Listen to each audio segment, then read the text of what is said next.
Hello again, chaps and chapettes. How are we all doing? It is lovely to see you all again, as always. Right, guys, where to start with this one?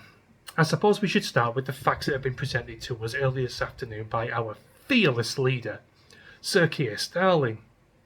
Keir Starling has commissioned a shit ton of money into overhauling our defences.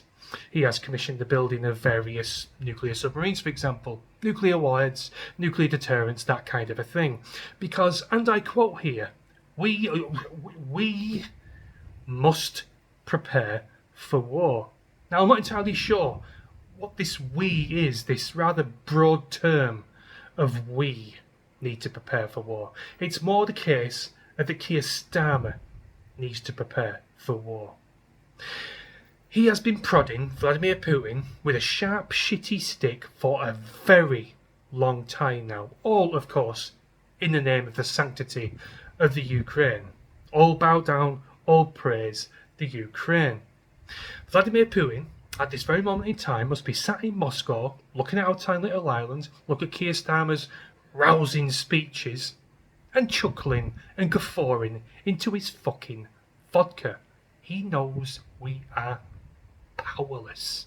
Doesn't matter how much money you throw at this problem now, this has been a problem for many, many decades. Any ex-military personnel will tell you our personnel, our armed forces are depleted beyond recognition at this moment in time. He can spend all the money he wants on nuclear warheads, it will not stop the inevitable backlash. Because once you corner a wounded animal, don't do it.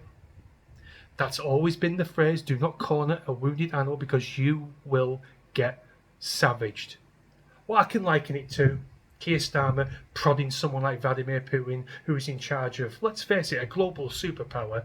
It's akin to a small fat child with spots and glasses and ginger hair, you know, the usual cliche type who would get bullied at school. This kid is in the playground throwing little pebbles at the biggest, baddest bully he can find in the playground. Keep flinging pebbles, little pebbles, little pebbles, little pebbles, until the bully has enough, gets pissed off, turns around and reacts. And this little kid turns and runs behind a fucking teacher. That's what Keir Starmer has been doing for a very long time. Although instead of a teacher, he has been running and hiding behind Joe Biden.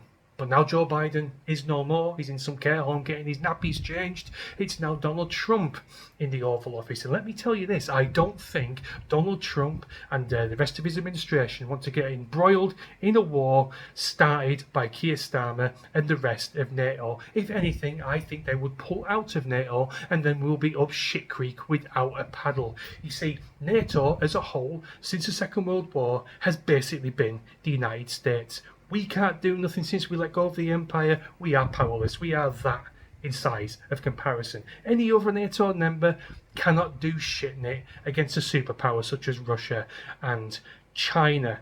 And let me tell you this as well, guys.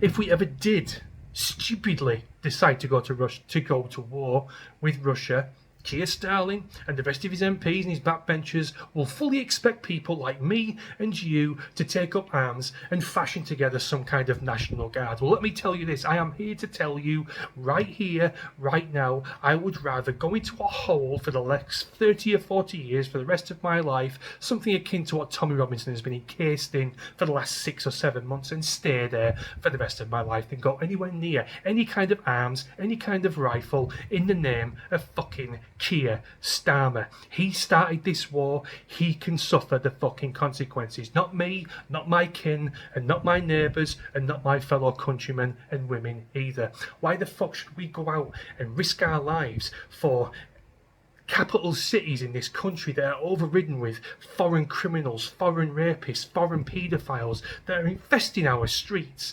Every single day, more and more come. Do you think these people would go to the snowy hills of Russia and fight Vladimir Putin? No, would they fuck? They'd be back to Syria, back to Iraq, back to Pakistan, back to Bangladesh, and back to Africa. They would skedaddle. And you know why? Because during wartime, that money tap would be turned off. That's the only reason they are here. They are not here to be proud to be British. They are not here because they're proud to be on this tiny little island. They are here for financial gain.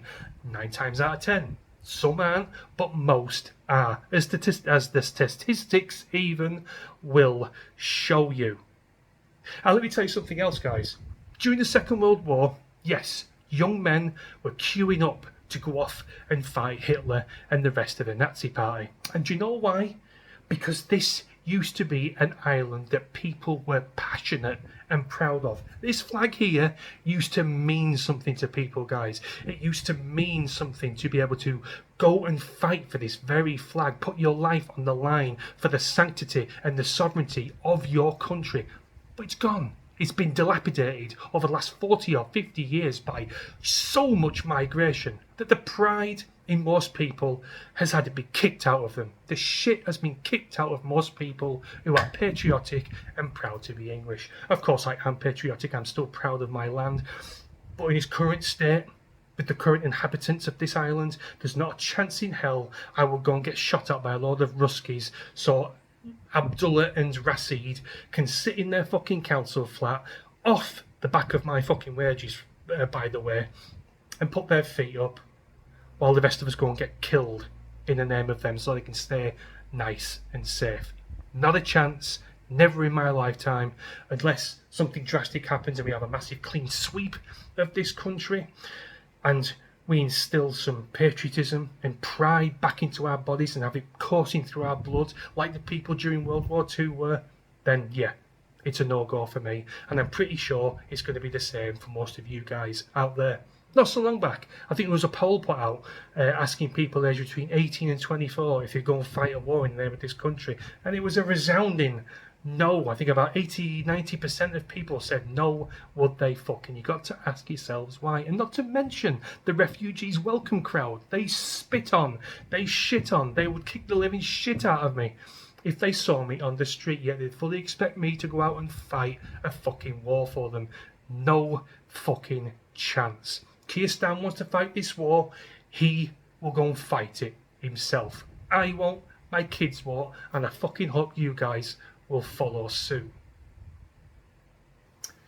Sorry for all the shouting and swearing, guys. I'm very passionate about this. It winds me up to think that this fucking idiot can go and start a war with a country that's like 4 or 5 times our size, with the military that fucking dwarfs ours in comparison, and expect us to go and take up fucking arms like Dad's army. No, this isn't the Second World War anymore. This country has been decimated. People's patriotism has been kicked out of us, like I said before. We are a spent force, and we are a spent nation, and everybody but Keir Starmer can see it. That's my video, guys. Thanks a lot for watching, as always. Do let me know what you think in the comments. I'm pretty sure I know what you're going to say, but yeah, say it anyway, because yeah, I do enjoy hearing what you guys have got to say about all this. Thanks a lot for watching, and I'll see you in a bit. Cheers.